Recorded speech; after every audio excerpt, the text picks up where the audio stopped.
So in this video we will make the add button to actually add a to-do item.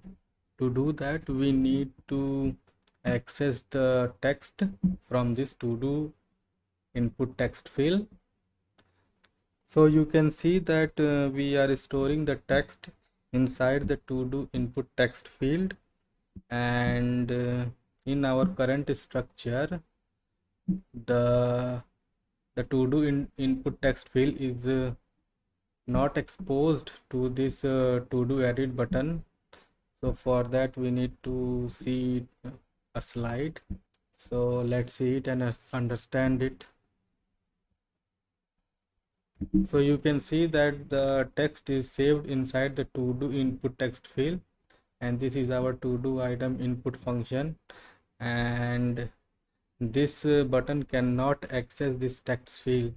So what we need to do is to move this text field to the to-do input item, so both of them can access it. So we need to expose the text state to the to-do item input and use the unidirectional data flow at the same time. So this simply means that we want the text state to flow down from the to-do item input. So to do that we need to move the state from child composable to-do input text field to to-do item input, which is the parent of both of these functions. So this pattern is called state hoisting. So in this we lift state from a composable to make it stateless. Also state hoisting is the main pattern in Compose to build a unidirectional data flow design. So when we apply the state hoisting, it means that we need to introduce two new parameters to the composable, which are going to show in the next slide. So the two parameters for state hoisting are value to save the current value to display, and a function of type unit, so it can fire an event whenever we make the request to save when the value is changed. So let's modify our to do input text field to add these two parameters. So we need to change this, and we need to pass two parameters as I mentioned earlier. So let's do it. So let's pass the text to save the value of text, which is going to be the type of a string. And next we need a function, so let's call it on text change,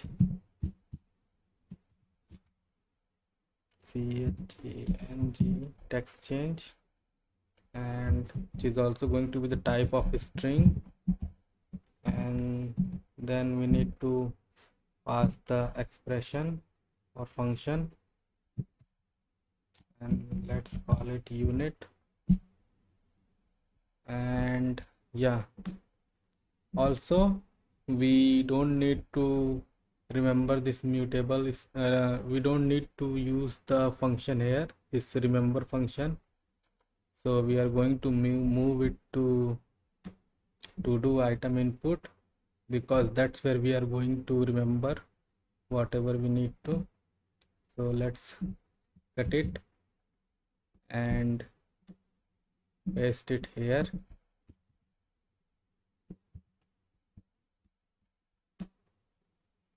And back to the input text field.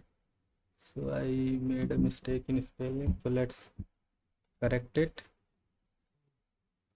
And now it's giving me an error because the parameter has been changed. So let's pass it on text change here.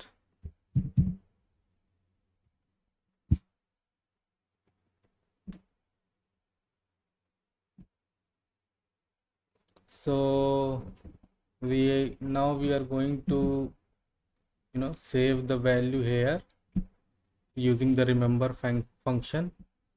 So now we need to edit our to do input text field, as it's already showing some error.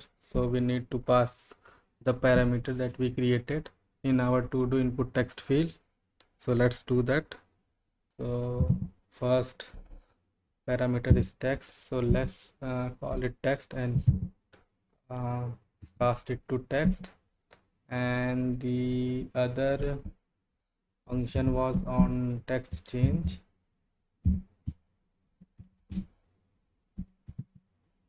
And let's pass it to set text, and then let's give our modifier,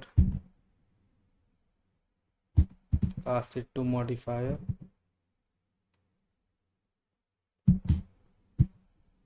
Going to change it little bit to make it more space.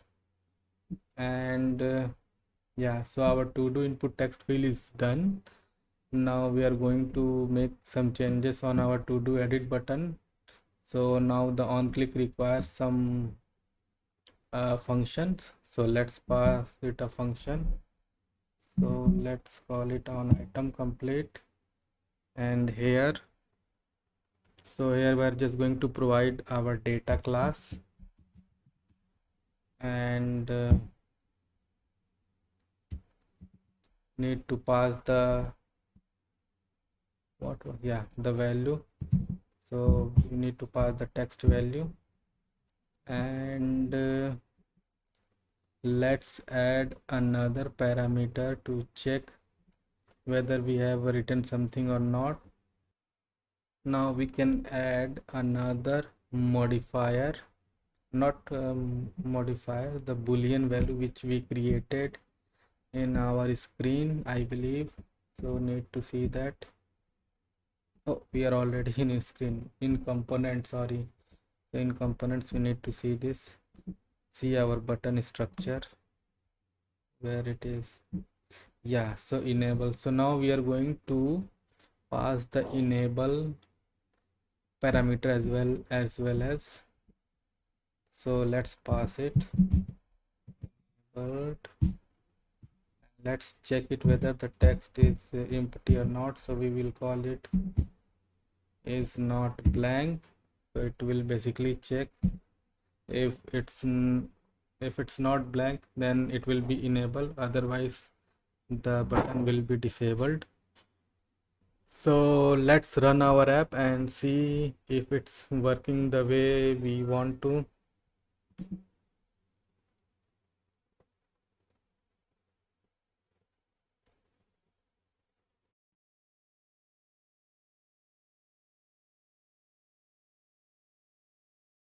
So our application has launched, and let's see if we are able to add some items. So let's see.